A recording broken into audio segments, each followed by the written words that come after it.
व्यक्ति बूढ़ा है और उसके आंख से आंसू बह रहे हैं और कांप रहा है। तो ट्रेन में और भी लोग बैठे हैं, एक युवक पास में आता है और उससे आके कहता, बाबा क्या बात है, क्यों रो रहे हो? उसने कहा, मेरा बेटा एक्सीडेंट में बहुत बुरी तरह घायल हो गया और वो उस शहर में है, मैं गांव में रहता हूं,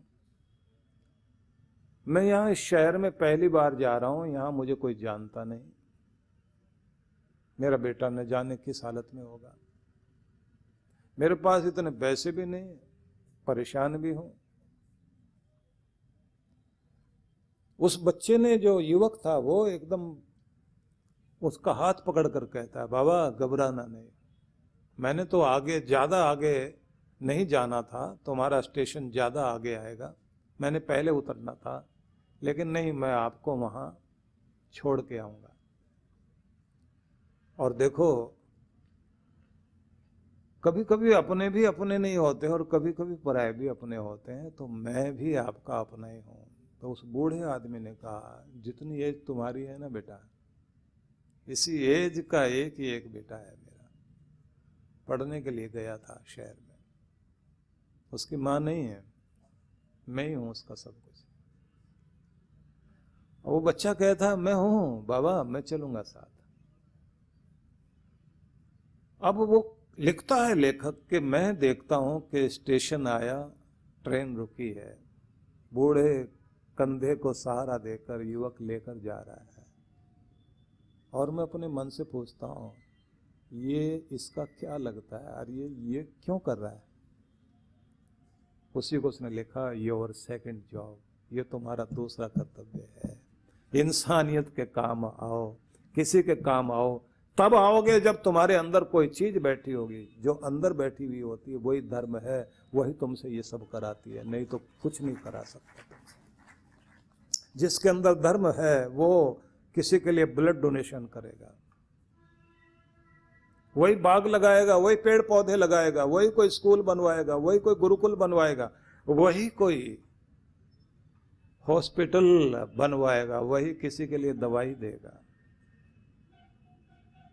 वही किसी के काम आएगा। एक वे हैं जो छीन रहे हैं। ये जो साधारण सी बात हम लोग समझते हैं ना, किसी ने किसी की जेब काट ली और वो बाद में जाके शराब पीकर और मस्ती करे, ये साधारण चीज नहीं है। जरा सोच के देखिए कि कोई बस में बैठा हुआ है और महीने की पहली तारीख है और उसको तनख्वाह मिली, उसकी तनख्वाह उसकी पॉकेट में है, और वो क्या सोच रहा है, बूढ़ी माँ की दवाई के पैसे भी जाएंगे, पत्नी की साड़ी भी आनी है, बच्चों की फीस के पैसे भी देने, दूध वाले के भी पैसे जाएंगे, बिजली भी जाएगी, बिजली के पैसे भी देने, किराया भी जाना है, इतने से बचेंगे, राशन भी चाहिए, तनख्वाह थोड़ी है, पेट काट काट करके बच्चे पढ़ाने पड़ रहे हैं, घर चलाना पड़ रहा है, बहुत सारी बातें सोच रहा है, और इतनी देर में कोई उसका बटुआ निकाल कर ले जाए और वो जाके शराब पी ले। ये छोटी सी बात नहीं है। कितने लोगों के आंसू होते हैं, और उस छोटी सी तनख्वाह में कितने लोगों की आस जुड़ी हुई होती है। और जो ये कर रहे हैं, उनको, जो इस तरह का काम करते हैं, उन्हें को ट्रेन करता है। हम लोगों ने एक स्कूल खोला, ज्ञानदीप विद्यालय खोला था उन लोगों के लिए जो ये झुग्गी झोंपड़ी में रहने वाले बच्चे हैं, उन लोगों के लिए खोला था जो कूड़ा कचरा बीनते हैं, उन लोगों के लिए जो भीख मांग रहे हैं, उनके लिए खोला जो पिक पॉकेट करते हैं, जेब वेब काट लेते हैं। बहुत कोशिश करके बच्चों को लेकर आए, वहां पढ़ाने की कोशिश शुरू की। भावना क्या थी, एक और स्कूल खोल लिया, ये मतलब था। इतनों में से अगर कुछ को भी हम रोजी रोटी कमाने का तरीका दे सकें, किसी का हक छीन कर कोई जो मौज उड़ाना चाहता है, जिसको लगता है हमको कुछ और करना नहीं आता, यही आता है अपने को, तो उन्हें कुछ जीना सिखाए। आपको आश्चर्य लगेगा कि भारत में अगर 4 करोड़ के लगभग अनाथ बच्चे हैं, तो 2 करोड़ इसी तरह के लावारिस बच्चे हैं जो सड़कों पर घूम रहे हैं। जो सड़कों पर घूम रहे हैं, जो यही सब कर रहे हैं, और उनको आंकने वाले लोग हैं। इसलिए मैं आपसे कहना चाहता हूं कि आपकी जिंदगी में कोई एक चीज जुड़नी चाहिए, छोटे से बच्चों को भी। और मैं एक निवेदन करना चाहता हूं आपको, आप अपने घर के बच्चों को भी इधर लाना शुरू करिए। उस एज से लाना शुरू करिए जब वो माँ का बेटा कहलाता है, जब पिता का बेटा कहलाता है, जब बात सुन भी लेता है, जब वो आपके कंधे के बराबर होता है, तो फिर वो आपको सुनाने लगता है, फिर आपकी सुनता नहीं है। वहां से शुरुआत करिए। आपको लगता है कि अभी इसके पास इतनी फुर्सत नहीं है, इसने अपना कोर्स पूरा करना है, खेलने तक का तो टाइम नहीं मिलता इसके पास, थोड़ा टीवी भी देखना है, मोबाइल फोन भी चलाना है, वो सब कुछ चलवा लेना भाई। स्कूल वाले तो अपना कोर्स पूरा करा रहे हैं, मॉरल एजुकेशन कौन देगा, जीने का तरीका कौन बताएगा, लाइफ स्टाइल क्या होना चाहिए इसे कौन बताएगा, घर के संस्कार क्या होने चाहिए। ये संस्कार ही तो आपकी संस्कृति बनती है। ये भारत की संस्कृति जो सबको बर्दाश्त कर लेती है। लोग, दुनिया भर के लोग यहाँ आश्चर्य करते हैं, इतनी भाषाएं, इतने मतपंथ, इतनी जातिवादी और इतनी तरह की चीजें मानने वाले लोग हिंदुस्तान में इकट्ठे कैसे रह लेते हैं। पूरी दुनिया में इस तरह का हिसाब नहीं है, बर्दाश्त नहीं है किसी को किसी के साथ। एक विचारधारा वाले लोग एक जगह बैठे हैं, रहेंगे, दूसरे को बर्दाश्त करना बहुत मुश्किल है। आपकी जो संस्कृति है ना, वो बड़ी अद्भुत है। इतनी अद्भुत है कि आपने देखा होगा कि अगर कहीं बाढ़ आ जाए, भूकंप आ जाए, गवर्नमेंट बाद में पहुंचेगी, यहां का आदमी पहले पहुंचता है। गरीब से गरीब आदमी भी, जिसके पास खाने को रोटी नहीं, वो भी अपने घर में से कुछ लेकर जाएगा कि किसी का घर उजड़ा है तो मैं उसकी सहायता कर दूं।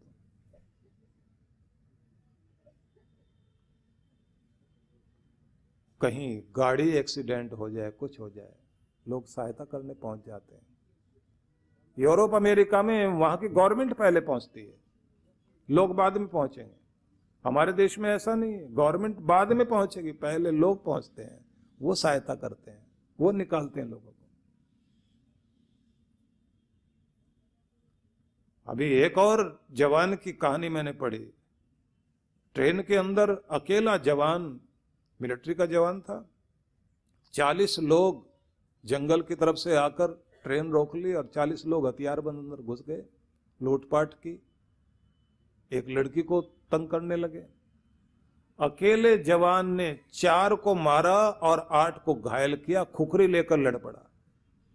और जब उसको इनाम दिया गया ले जाकर के पूरी कम्युनिटी की तरफ से, उसने इनाम लेकर सर आंखों पर लगाया और वापस करते बोला, ये वर्दी इसलिए नहीं पहनी कि मैंने इनाम लेना है, मेरे माँ बाप के संस्कार हैं जिन्होंने मुझे कहा कि वीर बेटा है, वीरता का काम करना, उसके लिए मैंने वर्दी पहनी है, तुम्हारे इनाम के लिए नहीं पहनी। वो संस्कार ही तो देते हैं भावना।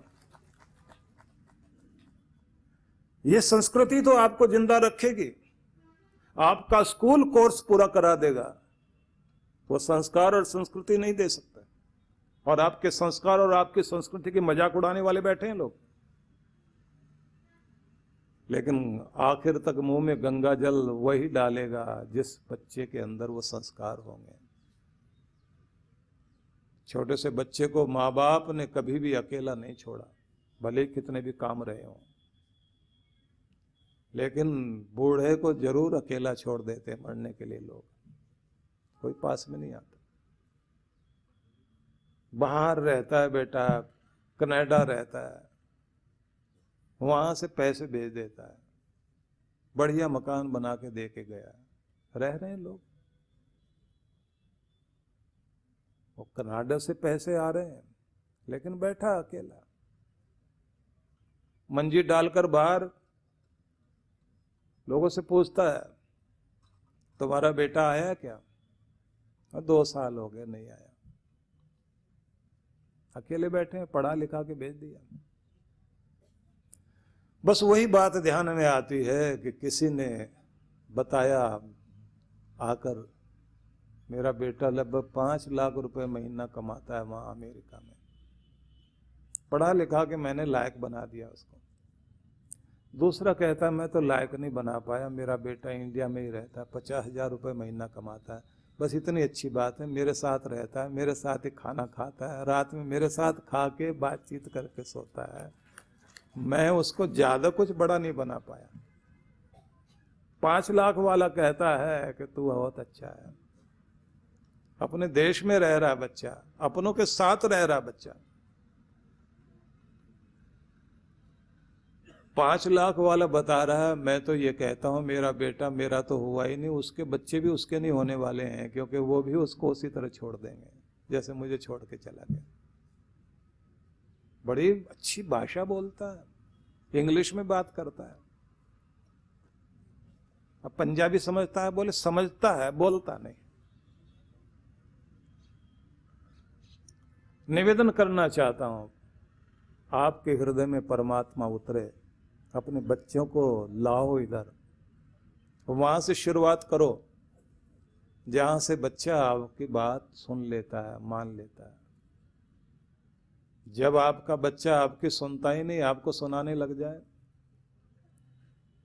उस समय तो वो आ पाएगा, मुश्किल बात है, कोशिश तो करते रहो। कृष्ण भगवान कह रहे हैं मेरे लिए कर्म करने वाला बने, मेरे पारायण हो जाए। पारायण मतलब तुम किसकी परिक्रमा करते हो, किसका चक्कर लगाते हो? कोई पैसे के पीछे चक्कर लगा रहा है, कोई पद प्रतिष्ठा के लिए चक्कर लगा रहा है। कहते हैं जो मेरे लिए चक्कर लगाना शुरू कर दे, मंदिर में जाते हैं ना, परिक्रमा करते हैं, तो क्या कहते हैं? पहले पूजा करते हैं, मैं तुम्हें बहुत मानता हूं, मैं तुम्हें सिर झुकाता हूं, तुम्हारी वंदना करता हूं, तुम मेरे लिए सब कुछ हो। इतना सब कुछ कहने के बाद फिर परिक्रमा करता है, मैं, मेरी दुनिया तुम ही हो, तुम्हारी इर्द गिर्द घूमना चाहता हूं, और किसी के लिए नहीं। बस यही आपने कहना, भगवान मैं तुम्हारे इर्द गिर्द घूमना चाहता हूं, मेरी दुनिया सिर्फ तुम हो। दुनिया के इर्द गिर्द घूमने की इच्छा मेरी नहीं है, मैं तुम्हारी परिक्रमा करना चाहता हूं। चांद पृथ्वी की परिक्रमा कर रहा है, वो बेटा है। पृथ्वी को कहा है पत्नी और सूरज को कहा है पति। वो एक जगह है, अपनी दूरी पर घूम रहा है, लेकिन पृथ्वी उसकी परिक्रमा कर रही है, और मां की परिक्रमा बेटा कर रहा है। कहते हैं जैसे ये संसार चल रहा है परिक्रमा करते हुए, तुम किसके इर्द गिर्द घूम रहे हो? चमकने वाले के साथ पृथ्वी अपनी चमक बनाए रखने के लिए उसके चारों तरफ चक्कर काट रही है, और उसकी छाया धरती से होकर इधर चांद पे जब पड़ रही है तो पिता की छाया चंद्रमा में आ रही है, तो वो भी परिक्रमा कर रहा है पृथ्वी की। तो निवेदन सिर्फ यही है कि आप परिक्रमा करिए भगवान की। क्यों? क्योंकि परमात्मा से जो कुछ मिलेगा वो दुनिया में किसी से नहीं मिल सकता। जिस पर उसकी कृपा होती है वो साधारण भी खास हो जाता है, और जब कृपा नहीं रहती तो बड़ा भी कुछ नहीं रह जाता। जिनका नाम के आगे सहारा लगा था वो भी बेसहारा हो गए बेचारे, और जिनके नाम में माल आता था वो भी बिना माल के हो गए। पता नहीं लगता कब क्या घट जाए। तो भगवान ये कह रहे हैं कि मेरे लिए कर्म करो, मेरे पारायण हो जाओ, और जैसे जिसको जो चीज चाहिए होती है ना, वही उसकी जीभ पर और वही इसके मन में घूमती है। तो भगवान कहते हैं जिह्वा पर भी और मन में भी मेरा नाम बस जाए, मद भक्त, मेरे भक्त बन जाओ। जीभ पर नाम भगवान का आने लग जाए, मन में भी वही बस जाए, संगवर्जित और दुनिया से ऊपर उठने की कोशिश। जैसे तालाब से खिला हुआ कमल सिर्फ ऊपर ही उठता है ऐसा नहीं है, तालाब की शोभा भी बनता है, उसको शोभायमान कर देता है। और मजा ये देखिए कि भगवान को सबसे ज्यादा पसंद भी जो आया फूल वो कमल आया, जबकि उगता कीचड़ में है। और सारे फूल तो कीचड़ में नहीं उगते, यही कमल ही है जो कीचड़ में उगता है। और भगवान को पसंद बहुत है। क्यों पसंद है? भगवान के नामों के आगे भी कमल जुड़ता है। भगवान की उपमा दी जाएगी तो कमल नयन बोलते हैं ना, पुंडरीकाक्ष बोलते हैं, पुंडरीक कमल, अक्ष मतलब आंख, कमल जैसी आंखें, कमल नयन। मुंह के लिए भी बोलते हैं, भगवान ने अपने मुख से ये कहा, ऐसे नहीं बोलेंगे, मुखारविंद से ऐसा कहा, उन्होंने अपने कर कमलों से ये दिया, उन्होंने अपने चरण कमल वहां रखे, तो चरण के आगे कमल लगा दिया। कर हाथ के लिए, हाथ को हस्त कमल कह लीजिए, कर कमल कह लीजिए। मुख से कहा, मुखारविंद से कहा, अपनी आंखों से देखा तो अपने कमल नैनों से, कमल नेत्रों से देखा, सबके आगे कमल लगा दिया। क्यों लगाया? तो सारी बातें कमल कमल हुई। क्यों? किस्मत उसकी कहां पैदा कर पाई उसको, कीचड़ में। लेकिन कीचड़ में जन्म मिला किस्मत के कारण, लेकिन मेहनत देखिए, कीचड़ में पड़ा नहीं रहा, निकल आया ऊपर, खिला और पानी से ऊपर आकर उसके लिए भी शोभा बन गया। तुम कहां जन्मे हो बात यह नहीं है, तुम कहां पहुंचे हो बात यह है कि जैसे वो वहां से ऊपर उठकर खिल गया तो तुम भी वहां पहुंच जाओ कि भगवान के चरणों तक पहुंच सको। जब आप भगवान के चरणों तक पहुंचने वाले बनोगे तो भगवान आपको स्वीकार करेंगे। तो इसलिए आपसे आग्रह है सभी से, सभी को ध्यान भी देना है और विचार भी करना है कि किस्मत ने क्या दिया ये अलग बात है, आप किस्मत से आगे कहां पहुंचे ये बड़ी बात है। तो ये तब हो सकता है जब आप उसके लिए मेहनत भी करें और किस्मत को लेकर रोए नहीं, मेरे साथ ये क्या हो गया, मेरे साथ ये क्यों हो गया, इस सब को लेकर रोगे तो फिर ये बात ध्यान रख लीजिए, फिर उससे आगे जा नहीं पाओगे। परम पूज्य श्री सुधांशु जी महाराज एवं डॉक्टर अर्चिका दीदी के पावन सानिध्य में सूरत गुजरात, जहां बच्चों के लिए भोजन, आवास, शिक्षा की निशुल्क व्यवस्था है। ये बच्चे खेलकूद एवं शिक्षा के क्षेत्र में अपने सफल प्रदर्शन से साबित कर रहे हैं कि विश्व जागृति मिशन एवं पूज्य गुरुवर का आशीर्वाद इन्हें सफल जीवन की ओर ले जा रहा है। बच्चे समाज और देश का भविष्य है। इनके उत्थान के लिए यदि आप भी बाल विकास योजनाओं में अपना सहयोग देना चाहते हैं तो ऑनलाइन डोनेशन के लिए लॉगिन करें www.vishwajagritimission.org। जीवन संचेतना लाखों पाठकों की बुद्धि को सच्चेतना से और हृदय को सद्भावना से परिपूर्ण करने वाली मासिक पत्रिका जीवन संचेतना। ये देववाणी है परम पूज्य श्री सुधांशु जी महाराज के उपदेशों को पढ़ने एकमात्र समान उपयोगी मासिक पत्रिका जीवन संचेतना। सदस्यता शुल्क भारत में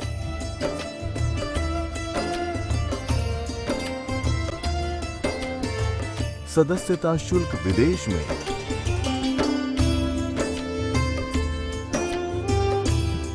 यदि आप जीवन संचेतना की सदस्यता प्राप्त करना चाहते हैं तो इस पते पर संपर्क करें। विश्व जागृति मिशन, आनंद धाम आश्रम, नांगलोई नजफगढ़ रोड, बक्करवाला मार्ग, नई दिल्ली